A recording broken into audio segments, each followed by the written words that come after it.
ప్రభునందు ప్రియమైన వాళ్ళారా, ప్రభువైన యేసుక్రీస్తు నామములో మీ అందరికీ శుభాభివందనములు. ఈ ఉదయకాలంలో కలువరి కృపా సన్నిధికి మిమ్మల్ని ఆహ్వానించుచున్నాను.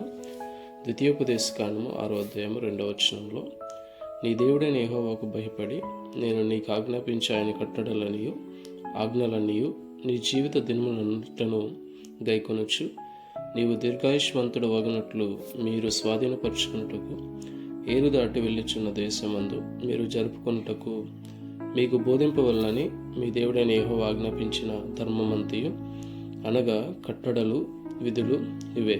దేవుడైన యెహోవా కట్టడలను విధులను దేనికోసం ఇచ్చాడంటే, లాస్ట్లో మనం చూస్తే కనుక యెహోవా ఆజ్ఞాపించిన ధర్మమంతయు అంటే ఆయన కట్టడలు విధులు ఎవరు ఆచరిస్తారో వాటి ప్రకారంగా ఎవరైతే జీవిస్తారో వాటిని వారి జీవితాల్లో అన్వయించుకుని ఇతరులకి కనపరుస్తారో వాళ్ళు ధర్మము చేయవారుగా ఉంటారు. అటు విషయాన్ని గ్రహించి ముందుకు సాగుకోవాలని ప్రభు పేరిట మనం చేర్చున్నాను. ఆమె